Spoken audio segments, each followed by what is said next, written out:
What's going on, everyone? Today we are taking a look at the Abxylute One, which is a portable gaming console for cloud or remote gaming.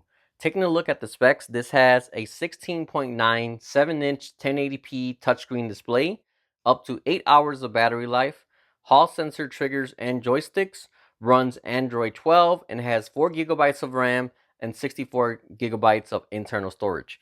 Well, the one I have here is 64 gigabytes, but I believe they'll also be having different storage options as well. So taking a look inside the box, you get the console itself, and then you also get this very nice hard case. The one I have here is a pre-production model, so the retail version might be a little different. You might get other things, but this is what I have here. I really like this case because a lot of consoles come with cases and they're kind of just one big case and you just kind of put it in there and it kind of has room to wiggle. But this has very nice grooves here that match up with the back of this. So once you put that in there, it grabs it very securely. So if you put this in your book bag or something, you don't have to worry about it wobbling or moving around. So taking a look at the console itself, the one I have here is in all black, but they also have these in white as well. There isn't much going on design-wise, but overall, it's a nice and modern-looking console. The thing that pops out most for me is the huge 7-inch display in the middle. I love portable gaming, but I do dislike playing on a small screen, so for me, this is the perfect compromise. So taking a look at the buttons, over here you have your joystick and your D-pad. Coming to the other side, you have your A, B, X, Y button and another joystick. Up here you have 2 buttons. Over here you have 2 more buttons as well. The function of these will definitely change depending on what console you're streaming or what app you're using. Coming to the top, you have your 4 top buttons. The one in front is a little narrow and clicky, and then the one in the back has a good amount of travel to it. Overall, I like how they feel. So overall, the buttons all feel pretty good. They have a good click to them, nice travel. The joysticks feel a little slippery, and personally, I do wish they had a little more grip. They look about the same size as the ones on the Switch, and I know I have some extra grips laying around, so hopefully I can just stick those on here. If not, the Abxylute website does also sell thumb grips as well, so that'll for sure solve that problem I have with these. As I said earlier, the console I have here is a beta unit, but overall everything will be exactly the same, except right here in the back in the middle, they'll actually have a non-slip texture as you see in the photo on the screen. Unlike the Nintendo Switch, I do like that this isn't completely flat and actually pops out a little bit here at the sides. It's still pretty flat, but overall gives you a little more to grab onto and hold the console better. I usually end up buying a grip case just to add some thickness to the sides here, but with this one, I think I'm actually fine with it as is. Another thing I noticed is there's actually a screen protector pre-installed out of the box, which is very nice to see as I usually have to purchase one separately for every other device I own. So turning it on, I love how bright and vivid this screen looks. The LEDs on the buttons are also a nice touch as well, and overall makes this feel like a more expensive console. Let me go ahead and block that off. The light was kind of washing them out. You can see I have them set on blue right now, but if you go into the settings, you can also change them to multiple different colors as well. So holding down the home button brings up your quick settings. Right now, I don't have the brightness set to the max, but going all the way up, this screen gets very bright. So if you use this outdoors, you'll definitely have no problems with this screen getting washed out. There's a few more settings and customizations you can do on this home screen, but for now I'm going to skip all that and just focus on the main features of the device. As you can see here, this does come with Google Play Store installed as well, so you can install any apps you would like besides the ones already on here. This console only runs on a MediaTek 8365 processor as it was made for the intention of streaming, but in another video I'll definitely be installing a bunch of different emulators so you can see what this console can do. I know for sure it'll run anything older, but Nintendo 64 and on, I'm not really sure. But like I said, we'll find that out soon in another video. Coming back to the home screen, they have something called Abxylute Essentials, which is all the streaming apps they recommend using. I don't have Xbox or any of these other platforms, so we'll be testing this out with the PS Play app. If you aren't aware of this app, it is definitely a whole lot better than the official PlayStation Remote Play app. The latency is just a lot better and it has a lot more customizations and options to choose from. I won't be diving into all of that, but if you're someone who streams from your PS4 or PS5, definitely do yourself a favor and use this PS Play app instead. Alright, so right now I have this connected to my PlayStation 5. My PS5 is upstairs and all the way on the other side of my house. I don't know, I want to say something like 100 feet maybe, 150 feet, I don't know. I'm not someone who games outside of my house that much. I just prefer to game when I'm home, but I have my PS5 here in my basement with my home theater system. Sometimes I just want to lay in bed or be on the sofa and play some quick games. So that's where I'm really going to be using this a lot. So let's go ahead and fire up Resident Evil 4, a game I've been playing a lot lately.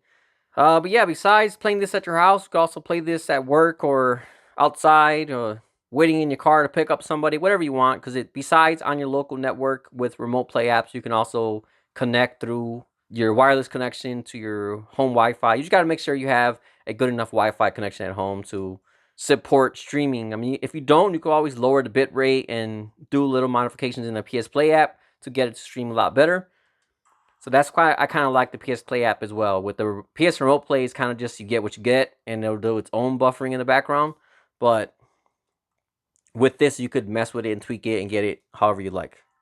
Yeah, so latency right now, let me go ahead and turn this down while I have the sound turning down. The sound on this is very good as well. Let me go ahead and turn this up all the way. Their most important facilities are housed in their sanctuary at the top of the mountain. That's where I look.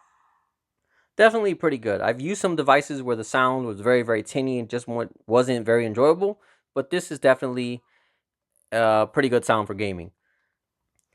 But yeah, latency feels very good. Yeah, this is definitely very smooth. If you're playing like a competitive gaming shooter or something, then you might notice it. I'm sure you guys will notice any little bit of latency. But with this, it's very, very smooth. If anybody watching this is playing Resident Evil 4, right now I'm on the chapter, I don't know his name, but I haven't played this game in a while because about one chapter ago, I had this boss. Oh man, I knew his name, but I just can't remember right now. But it's a guy that kind of looks like an old white woman, and he turns into this big giant spider thing that shoots all this slime at you. If I'm gonna Google the name. I'll throw it up on the screen so you guys can know what I'm talking about. But that guy was an absolute pain to beat. Like I must have tried to beat him maybe 30 or 40 times at least. And what I didn't want to do is switch to assisted mode, because I know when you switch to assisted mode, you're locked in there, and I don't want to play the game in easy mode. But then again, I was also going crazy trying to beat him, so I went to the shopkeeper or the merchant in the game. I sold off some of my jewels that I needed, and I mean I kind of cheated, I guess, but I bought the rocket launcher. So I went back to that guy, blasted him one time with the rocket launcher, and he was done with. So if anybody gets stuck on that part and it gets kind of frustrating, then just buy the rocket launcher and get over with it. Because I enjoy a challenge, but when a challenge is too challenging, that's when it gets kind of annoying and it becomes more like Crash Bandicoot, where you're dying a million times and it's more frustrating than it is fun. But it's been a long time since I played this Resident Evil 4, but yeah, it's been a very good game so far. But yeah, back to the console. Got a little carried away talking about this game here. But yeah, this feels very good. The latency is very, very minimal. Alright, so let's go check out this D-pad.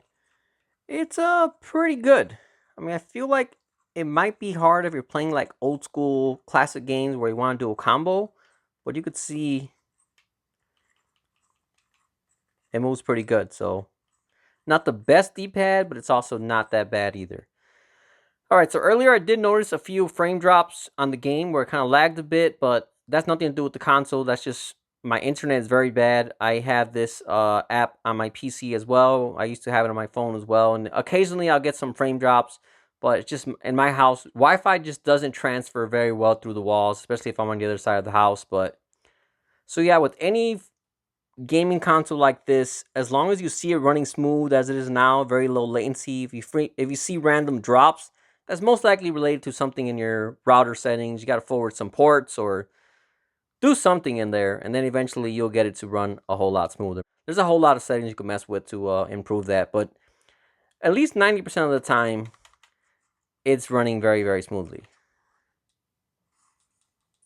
Yeah, it's a bit hard to play and talk about the console at the same time, so let me go ahead and close that off.